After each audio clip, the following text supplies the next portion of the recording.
The Red-Headed League by Arthur Conan Doyle. I had called upon my friend, Mr. Sherlock Holmes, one day in the autumn of last year, and found him in deep conversation with a very stout, florid-faced elderly gentleman with fiery red hair. With an apology for my intrusion, I was about to withdraw when Holmes pulled me abruptly into the room and closed the door behind me. "You could not possibly have come at a better time, my dear Watson," he said cordially. "I was afraid that you were engaged." "So I am, very much so." "Then I can wait in the next room." "Not at all. This gentleman, Mr. Wilson, has been my partner and helper in many of my most successful cases, and I have no doubt that he will be of the utmost use to me in yours also."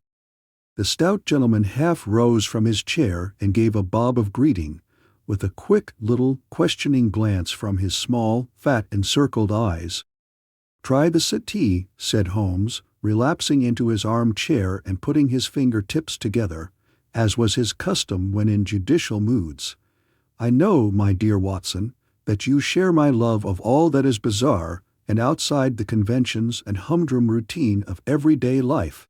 You have shown your relish for it by the enthusiasm which has prompted you to chronicle, and, if you will excuse my saying so, somewhat to embellish so many of my own little adventures. Your cases have indeed been of the greatest interest to me," I observed.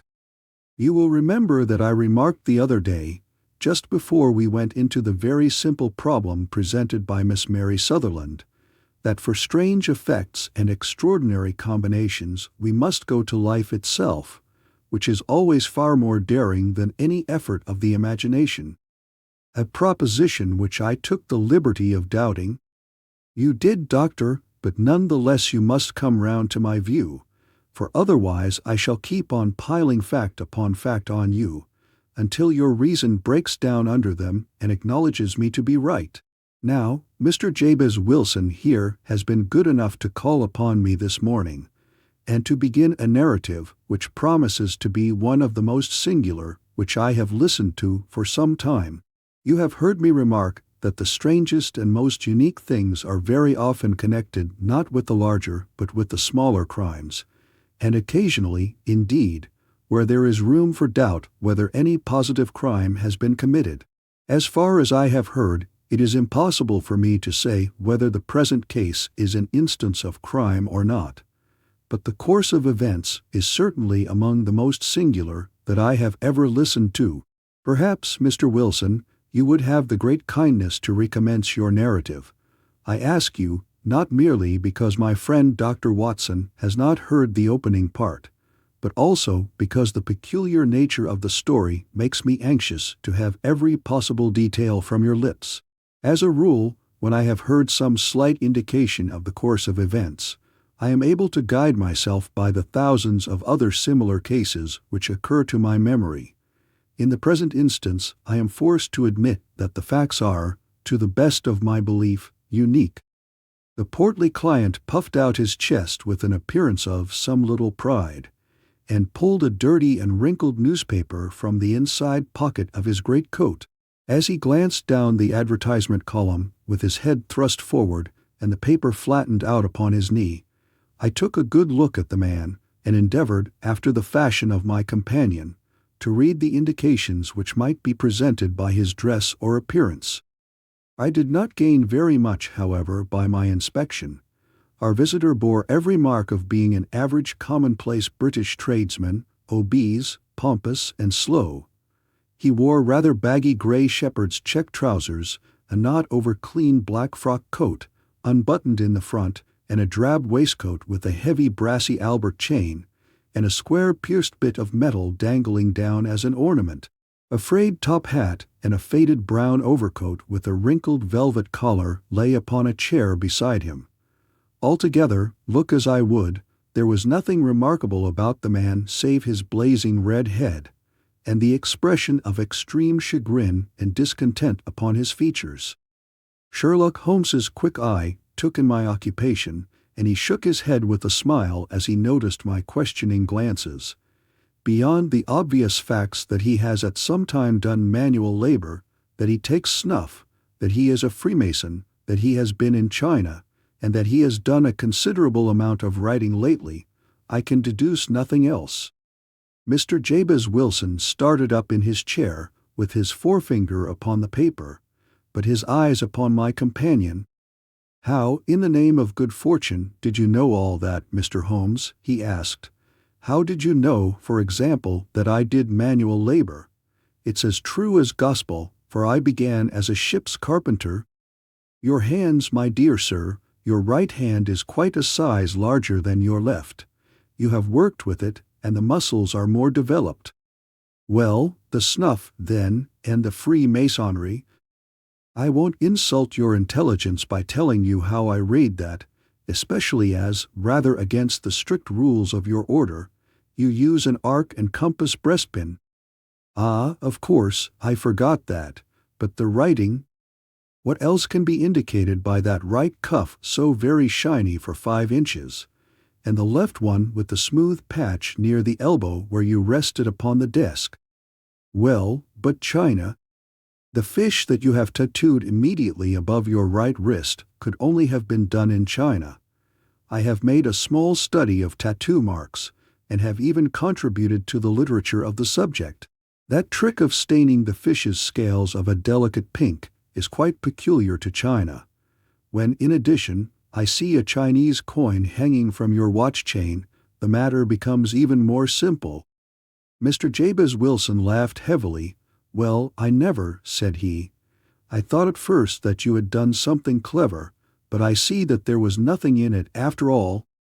"I begin to think, Watson," said Holmes, "that I make a mistake in explaining. Omni ignotum pro magnifico, you know, and my poor little reputation, such as it is, will suffer shipwreck if I am so candid. Can you not find the advertisement, Mr. Wilson?" "Yes, I have got it now," he answered, with his thick red finger planted halfway down the column. "Here it is. This is what began it all. You just read it for yourself, sir." I took the paper from him and read as follows: "To the Red-Headed League, on account of the bequest of the late Ezekiah Hopkins of Lebanon, PA, USA, there is now another vacancy open which entitles a member of the League to a salary of £4 a week for purely nominal services. All red-headed men who are sound in body and mind, and above the age of 21 years, are eligible. Apply in person on Monday at 11 o'clock to Duncan Ross at the offices of the League, 7 Pope's Court, Fleet Street." "What on earth does this mean?" I ejaculated after I had twice read over the extraordinary announcement. Holmes chuckled and wriggled in his chair, as was his habit when in high spirits. "It is a little off the beaten track, isn't it?" said he. "And now, Mr. Wilson, off you go at scratch, and tell us all about yourself, your household, and the effect which this advertisement had upon your fortunes. You will first make a note, Doctor, of the paper and the date. It is the Morning Chronicle of April 27, 1890. Just 2 months ago." "Very good. Now, Mr. Wilson." "Well, it is just as I have been telling you, Mr. Sherlock Holmes," said Jabez Wilson, mopping his forehead.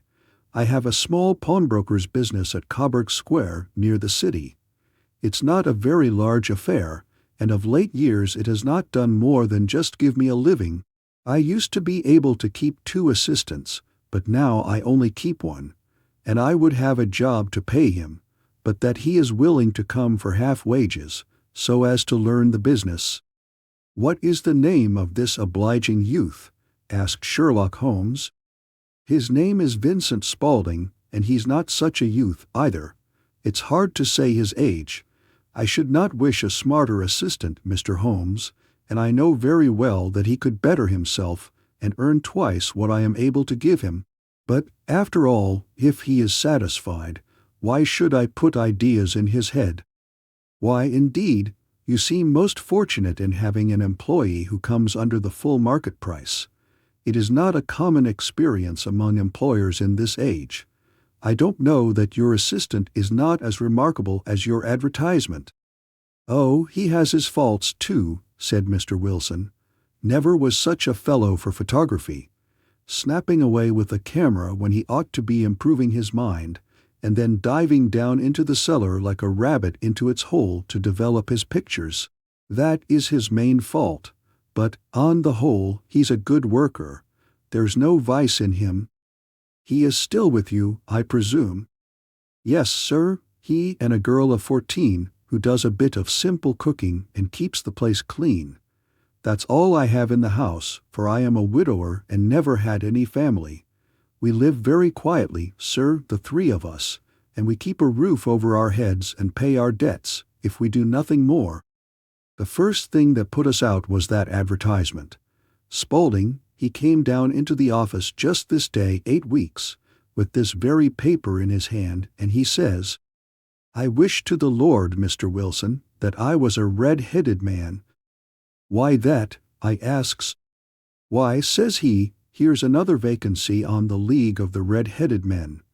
It's worth quite a little fortune to any man who gets it, and I understand that there are more vacancies than there are men, so that the trustees are at their wits' end what to do with the money.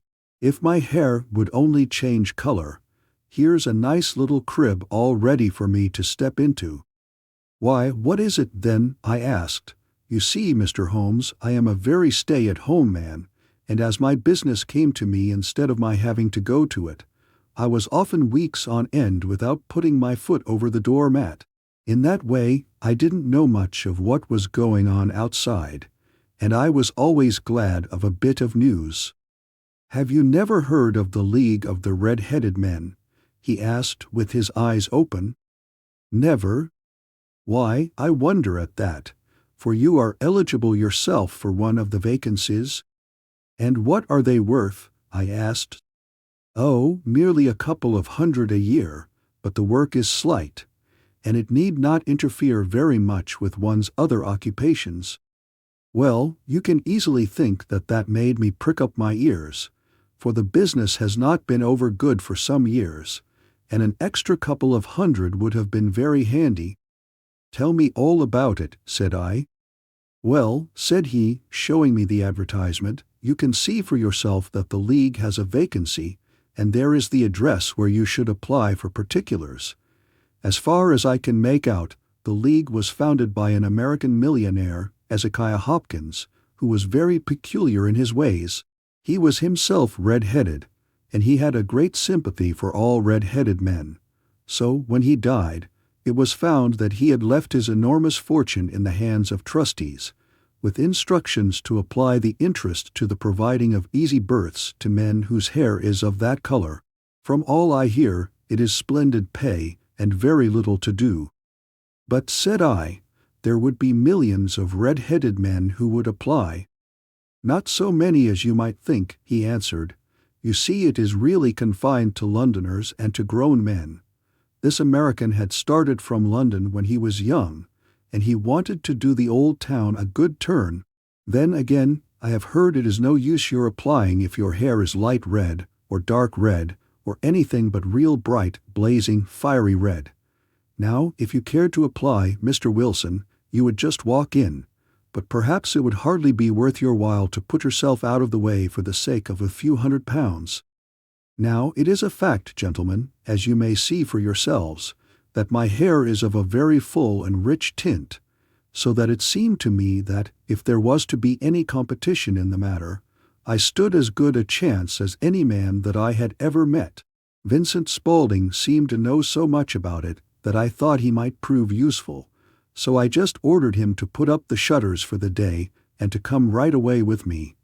He was very willing to have a holiday, so we shut the business up and started off for the address that was given us in the advertisement. I never hoped to see such a sight as that again, Mr. Holmes. From north, south, east, and west, every man who had a shade of red in his hair had tramped into the city to answer the advertisement. Fleet Street was choked with red-headed folk, and Pope's Court looked like a coster's orange barrow. I should not have thought there were so many in the whole country as were brought together by that single advertisement. Every shade of color they were: straw, lemon, orange, brick, Irish setter, liver, clay, but, as Spaulding said, there were not many who had the real vivid flame-colored tint. When I saw how many were waiting, I would have given it up in despair, but Spaulding would not hear of it. How he did it I could not imagine, but he pushed and pulled and butted until he got me through the crowd, and right up to the steps which led to the office. There was a double stream upon the stair, some going up in hope, and some coming back dejected. But we wedged in as well as we could, and soon found ourselves in the office. "Your experience has been a most entertaining one," remarked Holmes, as his client paused and refreshed his memory with a huge pinch of snuff. "Pray continue your very interesting statement." There was nothing in the office but a couple of wooden chairs and a deal table, behind which sat a small man with a head that was even redder than mine. He said a few words to each candidate as he came up, and then he always managed to find some fault in them which would disqualify them. Getting a vacancy did not seem to be such a very easy matter, after all. However, when our turn came, the little man was much more favorable to me than to any of the others, and he closed the door as we entered, so that he might have a private word with us. "This is Mr. Jabez Wilson," said my assistant, "and he is willing to fill a vacancy in the League." "And he is admirably suited for it," the other answered. "He has every requirement. I cannot recall when I have seen anything so fine." He took a step backward, cocked his head on one side, and gazed at my hair until I felt quite bashful. Then suddenly he plunged forward, wrung my hand, and congratulated me warmly on my success. "It would be injustice to hesitate," said he. "You will, however, I am sure, excuse me for taking an obvious precaution." With that he seized my hair in both his hands and tugged until I yelled with the pain. "There is water in your eyes," said he, as he released me. "I perceive that all is as it should be, but we have to be careful, for we have twice been deceived by wigs and once by paint. I could tell you tales of cobbler's wax which would disgust you with human nature." He stepped over to the window and shouted through it at the top of his voice that the vacancy was filled. A groan of disappointment came up from below, and the folk all trooped away in different directions, until there was not a red head to be seen except my own and that of the manager. "My name," said he, "is Mr. Duncan Ross, and I am myself one of the pensioners upon the fund left by our noble benefactor. Are you a married man, Mr. Wilson? Have you a family?" I answered that I had not. His face fell immediately. "Dear me," he said gravely, "that is very serious indeed. I am sorry to hear you say that. The fund was, of course, for the propagation and spread of the red heads as well as for their maintenance. It is exceedingly unfortunate that you should be a bachelor." My face lengthened at this, Mr. Holmes, for I thought that I was not to have the vacancy after all. But, after thinking it over for a few minutes, he said that it would be all right. "In the case of another," said he, "the objection might be fatal, but we must stretch a point in favor of a man with such a head of hair as yours. When shall you be able to enter upon your new duties?" "Well, it is a little awkward, for I have a business already," said I. "Oh, never mind about that, Mr. Wilson," said Vincent Spaulding. "I shall be able to look after that for you." "What would be the hours?" I asked. 10 to 2. "Now a pawnbroker's business is mostly done of an evening, Mr. Holmes, especially Thursday and Friday evening, which is just before pay-day. So it would suit me very well to earn a little in the mornings. Besides, I knew that my assistant was a good man, and that he would see to anything that turned up." "That would suit me very well," said I, "and the pay is £4 a week. And the work is purely nominal." "What do you call purely nominal?" "Well, you have to be in the office, or at least in the building, the whole time. If you leave, you forfeit your whole position forever. The will is very clear upon that point. You don't comply with the conditions if you budge from the office during that time." "It's only 4 hours a day, and I should not think of leaving," said I. "No excuse will avail," said Mr. Duncan Ross, neither sickness nor business nor anything else. There you must stay, or you lose your billet. And the work is to copy out the Encyclopaedia Britannica. There is the first volume of it in that press. You must find your own ink, pens, and blotting paper, but we provide this table and chair. Will you be ready tomorrow?" "Certainly," I answered. "Then goodbye, Mr. Jabez Wilson, and let me congratulate you once more on the important position which you have been fortunate enough to gain." He bowed me out of the room, and I went home with my assistant, hardly knowing what to say or do. I was so pleased at my own good fortune. Well, I thought over the matter all day, and by evening I was in low spirits again, for I had quite persuaded myself that the whole affair must be some great hoax or fraud, though what its object might be I could not imagine. It seemed altogether past belief that anyone could make such a will, or that they would pay such a sum for doing anything so simple as copying out the Encyclopaedia Britannica. Vincent Spaulding did what he could to cheer me up, but by bedtime I had reasoned myself out of the whole thing. However, in the morning I determined to have a look at it anyhow, so I bought a penny bottle of ink, and with a quill pen and 7 sheets of foolscap paper, I started off for Pope's Court. Well, to my surprise and delight, everything was as right as possible. The table was set out ready for me, and Mr. Duncan Ross was there to see that I got fairly to work. He started me off upon the letter A, and then he left me, but he would drop in from time to time to see that all was right with me. At 2 o'clock he bade me good day, complimented me upon the amount that I had written, and locked the door of the office after me. This went on day after day, Mr. Holmes, and on Saturday the manager came in and planked down 4 golden sovereigns for my week's work. It was the same next week, and the same the week after. Every morning I was there at 10, and every afternoon I left at 2. By degrees Mr. Duncan Ross took to coming in only once of a morning, and then, after a time, he did not come in at all. Still, of course, I never dared to leave the room for an instant, for I was not sure when he might come, and the billet was such a good one and suited me so well that I would not risk the loss of it.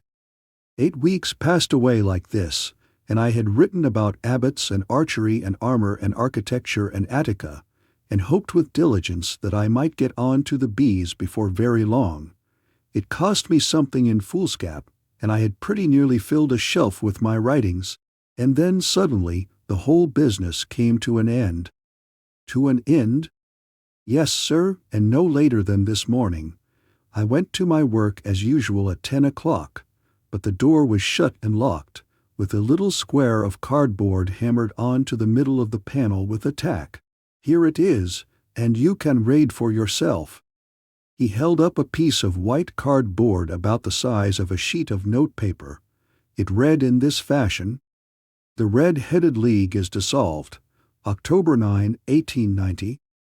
Sherlock Holmes and I surveyed this curt announcement and the rueful face behind it, until the comical side of the affair so completely overtopped every other consideration that we both burst out into a roar of laughter. "I cannot see that there is anything very funny," cried our client, flushing up to the roots of his flaming head. "If you can do nothing better than laugh at me, I can go elsewhere." "No, no," cried Holmes, shoving him back into the chair from which he had half risen. "I really wouldn't miss your case for the world. It is most refreshingly unusual. But there is, if you will excuse my saying so, something just a little funny about it. Pray, what steps did you take when you found the card upon the door?" "I was staggered, sir. I did not know what to do. Then I called at the offices round, but none of them seemed to know anything about it. Finally, I went to the landlord, who is an accountant living on the ground floor, and I asked him if he could tell me what had become of the Red-Headed League. He said that he had never heard of any such body. Then I asked him who Mr. Duncan Ross was. He answered that the name was new to him. "Well," said I, "the gentleman at number 4. "What, the red-headed man?" "Yes." "Oh," said he, "his name was William Morris. He was a solicitor, and was using my room as a temporary convenience until his new premises were ready. He moved out yesterday. Where could I find him? Oh, at his new offices. He did tell me the address. Yes, 17 King Edward Street, near St. Paul's. I started off, Mr. Holmes, but when I got to that address it was a manufactory of artificial kneecaps, and no one in it had ever heard of either Mr. William Morris or Mr. Duncan Ross. And what did you do then? Asked Holmes. I went home to Saxe-Coburg Square, and I took the advice of my assistant, but he could not help me in any way. He could only say that if I waited I should hear by post, but that was not quite good enough, Mr. Holmes. I did not wish to lose such a place without a struggle, so, as I had heard that you were good enough to give advice to poor folk who were in need of it, I came right away to you. And you did very wisely, said Holmes. Your case is an exceedingly remarkable one, and I shall be happy to look into it. From what you have told me, I think that it is possible that graver issues hang from it than might at first sight appear. Grave enough, said Mr. Jabez Wilson. Why, I have lost £4 a week. As far as you are personally concerned, remarked Holmes, I do not see that you have any grievance against this extraordinary league.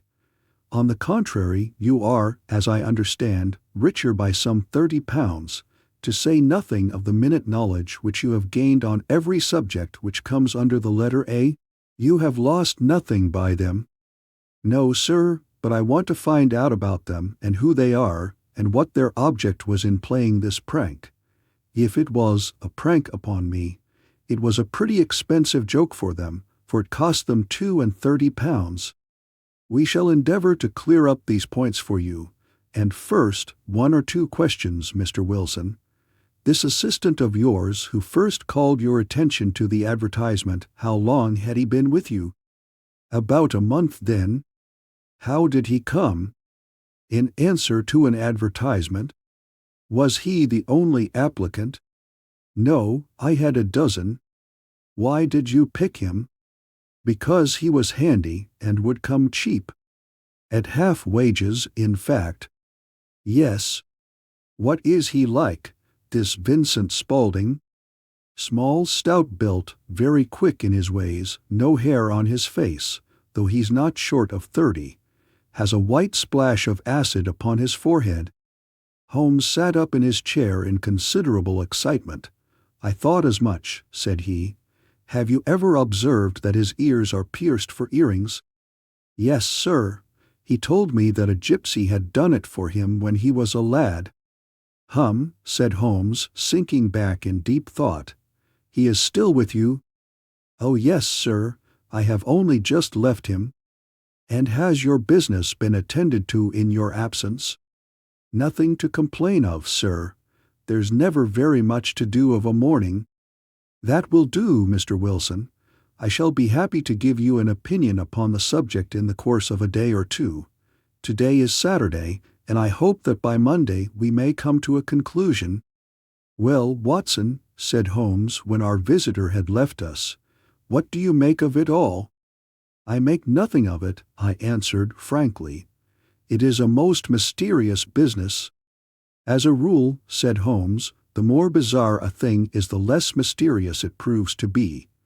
It is your commonplace, featureless crimes which are really puzzling, just as a commonplace face is the most difficult to identify. But I must be prompt over this matter. What are you going to do, then? I asked. To smoke, he answered. It is quite a 3-pipe problem, and I beg that you won't speak to me for 50 minutes. He curled himself up in his chair, with his thin knees drawn up to his hawk-like nose, and there he sat with his eyes closed and his black clay pipe thrusting out like the bill of some strange bird. I had come to the conclusion that he had dropped asleep, and indeed was nodding myself, when he suddenly sprang out of his chair with the gesture of a man who has made up his mind, and put his pipe down upon the mantelpiece. Sarasate plays at the St. James's Hall this afternoon, he remarked. What do you think, Watson?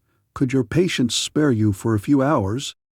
I have nothing to do today, My practice is never very absorbing." "Then put on your hat and come. I am going through the city first, and we can have some lunch on the way. I observe that there is a good deal of German music on the program, which is rather more to my taste than Italian or French. It is introspective, and I want to introspect. Come along." We traveled by the underground as far as Aldersgate, and a short walk took us to Saxe-Coburg Square, the scene of the singular story which we had listened to in the morning. It was a poky little, shabby-genteel place, where 4 lines of dingy 2-storied brick houses looked out into a small railed-in enclosure, where a lawn of weedy grass and a few clumps of faded laurel bushes made a hard fight against a smoke-laden and uncongenial atmosphere. 3 gilt balls and a brown board with Jabez Wilson in white letters, upon a corner house, announced the place where our red-headed client carried on his business. Sherlock Holmes stopped in front of it with his head on one side, and looked it all over, with his eyes shining brightly between puckered lids. Then he walked slowly up the street, and then down again to the corner, still looking keenly at the houses. Finally he returned to the pawnbroker's, and, having thumped vigorously upon the pavement with his stick 2 or 3 times, he went up to the door and knocked. It was instantly opened by a bright-looking, clean-shaven young fellow, who asked him to step in. "Thank you," said Holmes. "I only wished to ask you how you would go from here to the Strand."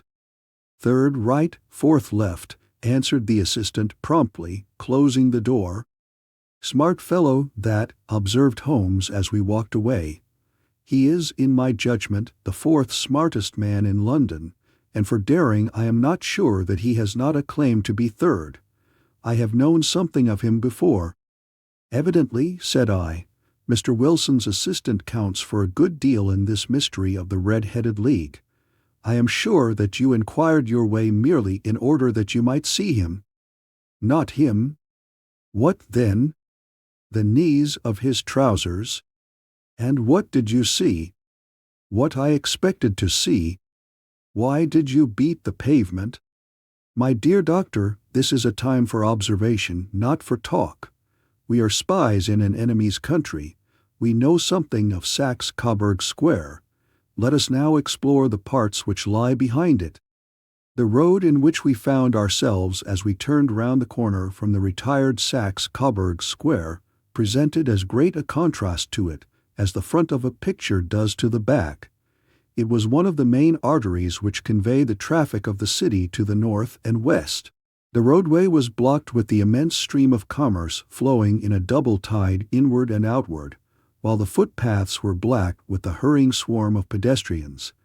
It was difficult to realize as we looked at the line of fine shops and stately business premises that they really abutted on the other side upon the faded and stagnant square which we had just quitted. "Let me see," said Holmes, standing at the corner and glancing along the line. "I should like just to remember the order of the houses here. It is a hobby of mine to have an exact knowledge of London. There is Mortimer's, the tobacconist, the little newspaper shop, the Coburg branch of the City and Suburban Bank, the vegetarian restaurant, and McFarlane's carriage building depot. That carries us right on to the other block. And now, doctor, we've done our work, so it's time we had some play. A sandwich and a cup of coffee, and then off to violin land, where all is sweetness and delicacy and harmony, and there are no red-headed clients to vex us with their conundrums." My friend was an enthusiastic musician, being himself not only a very capable performer, but a composer of no ordinary merit. All the afternoon he sat in the stalls wrapped in the most perfect happiness, gently waving his long, thin fingers in time to the music, while his gently smiling face and his languid, dreamy eyes were as unlike those of Holmes, the sleuth hound, Holmes the relentless, keen-witted, ready-handed criminal agent, as it was possible to conceive. In his singular character the dual nature alternately asserted itself, and his extreme exactness and astuteness represented, as I have often thought, the reaction against the poetic and contemplative mood which occasionally predominated in him. The swing of his nature took him from extreme languor to devouring energy, and, as I knew well, He was never so truly formidable as when, for days on end, he had been lounging in his arm-chair amid his improvisations and his black-letter editions. Then it was that the lust of the chase would suddenly come upon him, and that his brilliant reasoning power would rise to the level of intuition, until those who were unacquainted with his methods would look askance at him, as on a man whose knowledge was not that of other mortals. When I saw him that afternoon so enwrapped in the music at St. James's Hall, I felt that an evil time might be coming upon those whom he had set himself to hunt down. "You want to go home, no doubt, Doctor," he remarked as we emerged. "Yes, it would be as well. And I have some business to do which will take some hours. This business at Coburg Square is serious." "Why serious?" "A considerable crime is in contemplation. I have every reason to believe that we shall be in time to stop it, but today being Saturday rather complicates matters. I shall want your help tonight." "At what time?" 10 will be early enough." "I shall be at Baker Street at 10. "Very well, and I say, Doctor, there may be some little danger, so kindly put your army revolver in your pocket." He waved his hand, turned on his heel, and disappeared in an instant among the crowd. I trust that I am not more dense than my neighbors, but I was always oppressed with the sense of my own stupidity in my dealings with Sherlock Holmes. Here I had heard what he had heard, I had seen what he had seen, and yet from his words it was evident that he saw clearly not only what had happened, but what was about to happen, while to me the whole business was still confused and grotesque. As I drove home to my house in Kensington, I thought over it all, from the extraordinary story of the red-headed copier of the encyclopedia down to the visit to Saxe Coburg Square, and the ominous words with which he had parted from me. What was this nocturnal expedition, and why should I go armed? Where were we going, and what were we to do? I had the hint from Holmes that this smooth-faced pawnbroker's assistant was a formidable man, a man who might play a deep game. I tried to puzzle it out, but gave it up in despair, and set the matter aside until night should bring an explanation. It was 9:15 when I started from home and made my way across the park, and so through Oxford Street to Baker Street. 2 hansoms were standing at the door, and as I entered the passage, I heard the sound of voices from above. On entering his room, I found Holmes in animated conversation with 2 men, one of whom I recognized as Peter Jones, the official police agent, while the other was a long, thin, sad-faced man, with a very shiny hat and oppressively respectable frock coat. "Ha, our party is complete," said Holmes, buttoning up his pea-jacket and taking his heavy hunting crop from the rack. "Watson, I think you know Mr. Jones of Scotland Yard. Let me introduce you to Mr. Merryweather, who is to be our companion in tonight's adventure." "We're hunting in couples again, Doctor, you see," said Jones in his consequential way. "Our friend here is a wonderful man for starting a chase. All he wants is an old dog to help him to do the running down.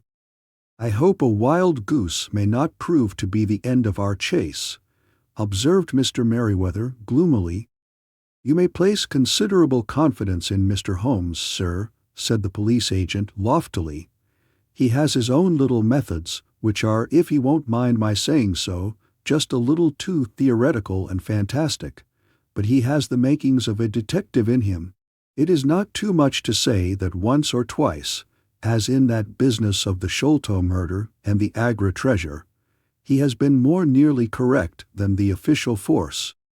"Oh, if you say so, Mr. Jones, it is all right," said the stranger with deference. "Still, I confess that I miss my rubber. It is the first Saturday night for 27 years that I have not had my rubber." "I think you will find," said Sherlock Holmes, "that you will play for a higher stake tonight than you have ever done yet, and that the play will be more exciting.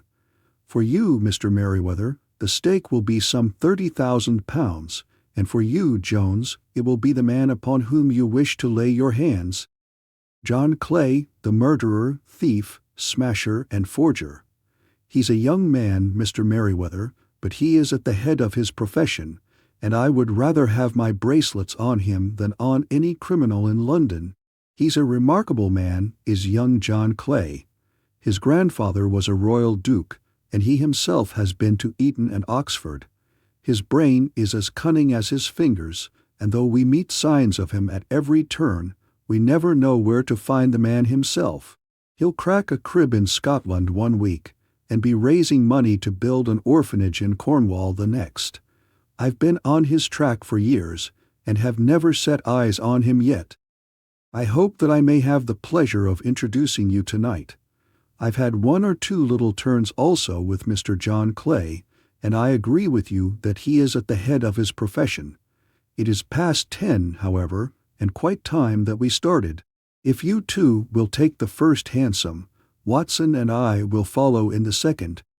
Sherlock Holmes was not very communicative during the long drive, and lay back in the cab humming the tunes which he had heard in the afternoon. We rattled through an endless labyrinth of gas-lit streets until we emerged into Farringdon Street. "We are close there now," my friend remarked. "This fellow Merryweather is a bank director and personally interested in the matter. I thought it as well to have Jones with us also. He is not a bad fellow, though an absolute imbecile in his profession. He has one positive virtue. He is as brave as a bulldog, and as tenacious as a lobster if he gets his claws upon anyone. Here we are, and they are waiting for us." We had reached the same crowded thoroughfare in which we had found ourselves in the morning. Our cabs were dismissed, and, following the guidance of Mr. Merryweather, we passed down a narrow passage and through a side door, which he opened for us. Within there was a small corridor, which ended in a very massive iron gate.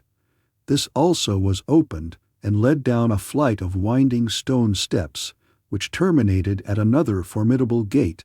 Mr. Merryweather stopped to light a lantern, and then conducted us down a dark, earth-smelling passage, and so, after opening a third door, into a huge vault or cellar, which was piled all round with crates and massive boxes. "You are not very vulnerable from above," Holmes remarked, as he held up the lantern and gazed about him. "Nor from below," said Mr. Merryweather, striking his stick upon the flags which lined the floor. "Why, dear me, it sounds quite hollow," he remarked, looking up in surprise. "I must really ask you to be a little more quiet," said Holmes severely. "You have already imperiled the whole success of our expedition. Might I beg that you would have the goodness to sit down upon one of those boxes and not to interfere?" The solemn Mr. Merryweather perched himself upon a crate, with a very injured expression upon his face, while Holmes fell upon his knees upon the floor, and, with the lantern and a magnifying lens, began to examine minutely the cracks between the stones. A few seconds sufficed to satisfy him, for he sprang to his feet again and put his glass in his pocket. "We have at least an hour before us," he remarked, "for they can hardly take any steps until the good pawnbroker is safely in bed. Then they will not lose a minute, for the sooner they do their work the longer time they will have for their escape. We are at present, Doctor, as no doubt you have divined, in the cellar of the City branch of one of the principal London banks. Mr. Merryweather is the chairman of directors, and he will explain to you that there are reasons why the more daring criminals of London should take a considerable interest in this cellar at present." "It is our French gold," whispered the director. "We have had several warnings that an attempt might be made upon it." "Your French gold?" "Yes. We had occasion some months ago to strengthen our resources, and borrowed, for that purpose, 30,000 Napoleons from the Bank of France. It has become known that we have never had occasion to unpack the money, and that it is still lying in our cellar. The crate upon which I sit contains 2,000 Napoleons packed between layers of lead foil. Our reserve of bullion is much larger at present than is usually kept in a single branch office, and the directors have had misgivings upon the subject." "Which were very well justified," observed Holmes, "and now it is time that we arranged our little plans. I expect that within an hour matters will come to a head. In the meantime, Mr. Merryweather, we must put the screen over that dark lantern." "And sit in the dark?" "I am afraid so. I had brought a pack of cards in my pocket, and I thought that, as we were a party carry, you might have your rubber after all. But I see that the enemy's preparations have gone so far that we cannot risk the presence of a light. And first of all, we must choose our positions. These are daring men, and though we shall take them at a disadvantage, they may do us some harm unless we are careful. I shall stand behind this crate, and do you conceal yourselves behind those. Then, when I flash a light upon them, close in swiftly. If they fire, Watson, have no compunction about shooting them down." I placed my revolver, cocked, upon the top of the wooden case behind which I crouched. Holmes shot the slide across the front of his lantern and left us in pitch darkness. Such an absolute darkness as I have never before experienced. The smell of hot metal remained to assure us that the light was still there, ready to flash out at a moment's notice. To me, with my nerves worked up to a pitch of expectancy, there was something depressing and subduing in the sudden gloom, and in the cold, dank air of the vault. "They have but one retreat," whispered Holmes, "that is back through the house into Saxe Coburg Square. I hope that you have done what I asked you, Jones. I have an inspector and 2 officers waiting at the front door. Then we have stopped all the holes, and now we must be silent and wait." What a time it seemed!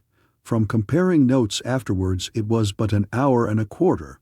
Yet it appeared to me that the night must have almost gone, and the dawn be breaking above us. My limbs were weary and stiff, for I feared to change my position. Yet my nerves were worked up to the highest pitch of tension, and my hearing was so acute that I could not only hear the gentle breathing of my companions, but I could distinguish the deeper, heavier in breath of the bulky Jones from the thin, sighing note of the bank director. From my position, I could look over the case in the direction of the floor. Suddenly my eyes caught the glint of a light. At first it was but a lurid spark upon the stone pavement. Then it lengthened out until it became a yellow line, and then, without any warning or sound, a gash seemed to open and a hand appeared. A white, almost womanly hand, which felt about in the center of the little area of light. For a minute or more the hand, with its writhing fingers, protruded out of the floor. Then it was withdrawn as suddenly as it appeared, and all was dark again save the single lurid spark which marked a chink between the stones. Its disappearance, however, was but momentary. With a rending, tearing sound, one of the broad, white stones turned over upon its side and left a square, gaping hole, through which streamed the light of a lantern.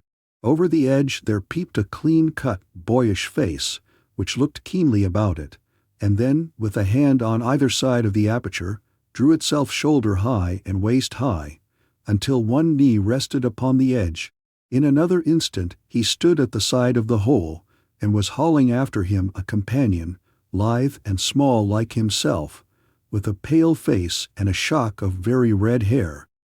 "It's all clear," he whispered. "Have you the chisel and the bags? Great Scott! Jump, Archie, jump, and I'll swing for it." Sherlock Holmes had sprung out and seized the intruder by the collar. The other dived down the hole, and I heard the sound of rending cloth as Jones clutched at his skirts. The light flashed upon the barrel of a revolver, but Holmes's hunting crop came down on the man's wrist, and the pistol clinked upon the stone floor. "It's no use, John Clay," said Holmes blandly. "You have no chance at all." "So I see," the other answered with the utmost coolness. "I fancy that my pal is all right, though I see you have got his coat-tails." "There are 3 men waiting for him at the door," said Holmes. "Oh, indeed. You seem to have done the thing very completely. I must compliment you." "And I you," Holmes answered. "Your red-headed idea was very new and effective." "You'll see your pal again presently," said Jones. "He's quicker at climbing down holes than I am. Just hold out while I fix the derbies." "I beg that you will not touch me with your filthy hands," remarked our prisoner as the handcuffs clattered upon his wrists. "You may not be aware that I have royal blood in my veins. Have the goodness, also, when you address me always to say sir and please." "All right," said Jones, with a stare and a snigger. "Well, would you please, sir, march upstairs, where we can get a cab to carry your highness to the police station?" "That is better," said John Clay, serenely. He made a sweeping bow to the three of us, and walked quietly off in the custody of the detective. "Really, Mr. Holmes," said Mr. Merryweather, as we followed them from the cellar, "I do not know how the bank can thank you or repay you. There is no doubt that you have detected and defeated in the most complete manner one of the most determined attempts at bank robbery that have ever come within my experience. I have had 1 or 2 little scores of my own to settle with Mr. John Clay," said Holmes. "I have been at some small expense over this matter, which I shall expect the bank to refund, but beyond that, I am amply repaid by having had an experience which is in many ways unique, and by hearing the very remarkable narrative of the Red-Headed League. You see, Watson," he explained in the early hours of the morning, as we sat over a glass of whiskey and soda in Baker Street, "it was perfectly obvious from the first that the only possible object of this rather fantastic business of the advertisement of the League, and the copying of the encyclopedia, must be to get this not over-bright pawnbroker out of the way for a number of hours every day. It was a curious way of managing it, but really it would be difficult to suggest a better. The method was no doubt suggested to Clay's ingenious mind by the color of his accomplice's hair. The £4 a week was a lure which must draw him, and what was it to them, who were playing for thousands? They put in the advertisement, one rogue has the temporary office, the other rogue incites the man to apply for it, and together they managed to secure his absence every morning in the week. From the time that I heard of the assistant having come for half wages, it was obvious to me that he had some strong motive for securing the situation. But how could you guess what the motive was? Had there been women in the house, I should have suspected a mere vulgar intrigue. That, however, was out of the question. The man's business was a small one, and there was nothing in his house which could account for such elaborate preparations, and such an expenditure as they were at. It must, then, be something out of the house. What could it be? I thought of the assistant's fondness for photography, and his trick of vanishing into the cellar. The cellar, there was the end of this tangled clue. Then I made inquiries as to this mysterious assistant, and found that I had to deal with one of the coolest and most daring criminals in London. He was doing something in the cellar, something which took many hours a day for months on end. What could it be, once more? I could think of nothing save that he was running a tunnel to some other building. So far I had got when we went to visit the scene of action. I surprised you by beating upon the pavement with my stick. I was ascertaining whether the cellar stretched out in front or behind. It was not in front. Then I rang the bell, and, as I hoped, the assistant answered it. We have had some skirmishes, but we had never set eyes upon each other before. I hardly looked at his face. His knees were what I wished to see. You must yourself have remarked how worn, wrinkled, and stained they were. They spoke of those hours of burrowing. The only remaining point was what they were burrowing for. I walked round the corner, saw that the City and Suburban Bank abutted on our friend's premises, and felt that I had solved my problem. When you drove home after the concert, I called upon Scotland Yard, and upon the chairman of the bank directors, with the result that you have seen. And how could you tell that they would make their attempt tonight? I asked. Well, when they closed their League offices, that was a sign that they cared no longer about Mr. Jabez Wilson's presence. In other words, that they had completed their tunnel. But it was essential that they should use it soon, as it might be discovered, or the bullion might be removed. Saturday would suit them better than any other day, as it would give them 2 days for their escape. For all these reasons, I expected them to come tonight. You reasoned it out beautifully, I exclaimed in unfeigned admiration. It is so long a chain, and yet every link rings true. It saved me from ennui, he answered, yawning. Alas, I already feel it closing in upon me. My life is spent in one long effort to escape from the commonplaces of existence. These little problems help me to do so." "And you are a benefactor of the race," said I. He shrugged his shoulders. "Well, perhaps, after all, it is of some little use," he remarked. "L'homme si ria, l'ouvre si tout," as Gustave Flaubert wrote to Georges Sand. This is a Limbic audio recording. For more information, please visit limbicaudio.com.